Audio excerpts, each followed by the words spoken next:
Halo semuanya, Assalamualaikum warahmatullahi wabarakatuh. Welcome back my YouTube channel. Kembali lagi bareng Kadila. Yeay. Oke adik, gimana nih kabarnya? Semoga dalam keadaan sehat walafiat ya. Dan di video kali ini kakak akan bahas strategi memilih jurusan di SNMPTN. Sebelum kita lanjut ke videonya, jangan lupa untuk di like, komen, dan subscribe, dan nyalain lonceng notifikasinya biar kalian tahu video-video terupdate dari kakak.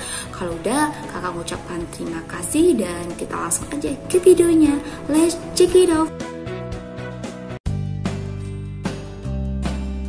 Oke adik-adik semua, nah adik-adik udah tahu belum apa itu SNMPTN? Nah, SNMPTN adalah seleksi nasional masuk perguruan tinggi negeri.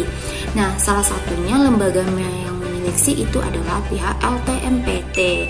Nah, beberapa item yang harus dilihat untuk mendaftar SNMPTN dilihat dari pertama itu dari sekolah.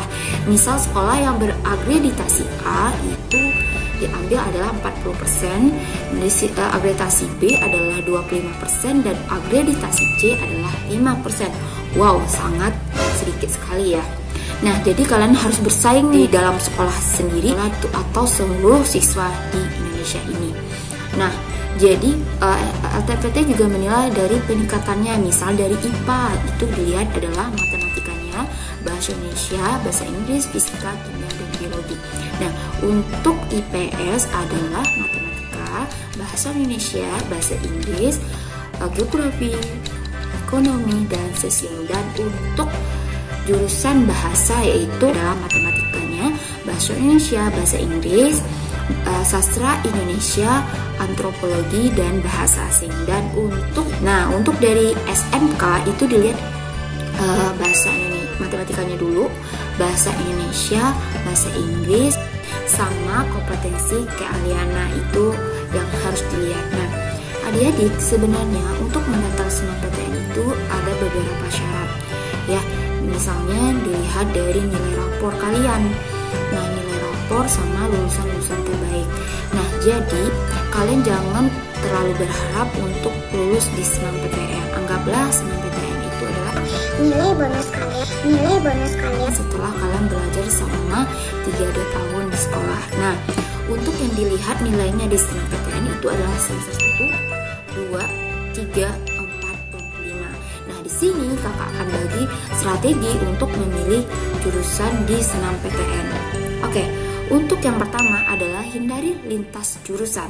Nah, jadi kalau misalnya kalian dari jurusan IPA, kalau bisa kalian memilih jurusan berdasarkan rumpun IPA.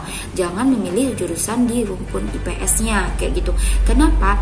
Biasanya ini pihak LTMPT melihat adalah linearnya atau berdasarkan jurusan yang kalian ambil. Nah, sebenarnya juga ada yang bisa ngambil lintas jurusan, tapi itu peluangnya sangat sedikit dan itu berdasarkan kampus-kampus aja. Beberapa kampus yang juga ada memilih jurusan berdasarkan lintas jurusan juga boleh kayak gitu. Jadi kalau bisa nih, kalau amannya kalian pilih aja berdasarkan jurusan kalian kayak gitu. Nah, untuk tips yang kedua yaitu lihat passing grade. Nah, sebelum kalian memilih jurusan, kalian searching dulu nih kira-kira di kampus ini dan jurusan ini kira-kira passing grade-nya prioritasnya berapa persen kayak gitu. Karena kalau kalian memilih passing grade yang terlalu tinggi tapi nilai kalian tidak terlalu sesuai atau tidak terlalu tinggi juga, itu sangat sedikit peluang kalian untuk lulus di SNMPTN. Jadi kalian searching dulu kira-kira jurusan apa yang sesuai dengan minat kalian. Nah, kalau kalian udah melihat jurusan kalian sama kampusnya, kalian lihat dulu nilai rapornya. Nah, nilai rapor itu adalah nilai rapor tertinggi. Nah, belum tentu ya dari sekolah misalnya kalian memiliki nilai rapor tertinggi. Nah, tapi kalian masih bersaing nih sama sekolah-sekolah lain atau siswa lain di seluruh Indonesia. Jadi kalian harus pintar-pintar untuk melihat peluangnya. Nah, misal kalau kalian udah nilai tertinggi kalian lihat dulu kira-kira di jurusan tersebut berapa persen sih penerimaannya untuk jalur SNMPTN. Kalau misalnya sangat sedikit dan kalian sangat ingin di sana, kalian turuni ego kalian untuk memilih jurusan atau kampus yang masih bagus di bawah itu, tetapi kalian sesuai dengan skor atau nilai kalian. Nah, itu alangkah lebih bagusnya, karena untuk SNMPTN itu peluangnya sangat persaingannya itu sangat besar sekali. Jadi kalian harus pintar-pintar nih memanfaatkan peluang yang ada kayak gitu. Terus yang ketiga tipsnya adalah lihat rekam jejak dari sekolah kalian. Misal kalian memilih jurusan kimia, kira-kira dari jurusan kimia ini kalau ngambil di kampus itu ada nggak lulusan kalian yang memilih jurusan tersebut? Karena itu sangat menjadi item atau penilaian yang sangat tinggi berdasarkan website dari SNMPTN tersebut kayak gitu, rekam jejak sekolah kalian. Apalagi siswa lulusan dari sekolah kalian itu memiliki memiliki prestasi yang sangat bagus kayak gitu. Nah, itu merupakan item yang dinilai. Nah, gimana sih Kak untuk melihat kira-kira saya memilih jurusan itu apakah ada lulusan terbaiknya? Nah, caranya adalah kalian konsultasi ke karena bimbingan konseling tersebut dia mempunyai data bahwa lulusan-lulusan mana saja yang siswanya lulus di PTN yang atau SNMPTN tersebut kayak gitu. Kira-kira bisa ya.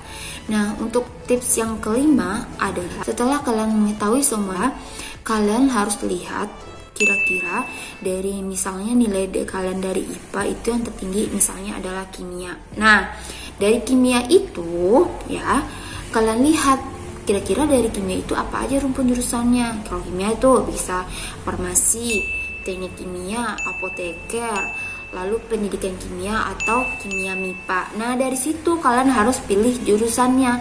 Kenapa seperti itu? Karena itu bakalan peluang kalian lulusnya semakin besar. Contohnya kakak ya, kakak adalah lulusan dari SNMPTN dari jurusan kimia. Nah, nilai kakak adalah tinggi di kimia. Oke, ternyata dilihat adalah rekam jejak sekolahnya, dimana senior-senior atau kakak itu dia lulus di SNMPTN jurusan kimia kayak gitu. Makanya kakak memilih jurusan kimia berdasarkan nilai kakak yang tinggi tadi. Terus dilihat juga karena kimia kakak tinggi, kakak milih di pendidikan kimia. Jadi item dilihat dari rumpun jurusannya kayak gitu. Kalau kimia ambilnya pendidikan kimia kan itu lebih bagus kayak gitu ya. Nah, itu adalah item 3 itu yang terpenting kenapa kakak bisa lulus di kimia, dan itu adalah pilihan pertama.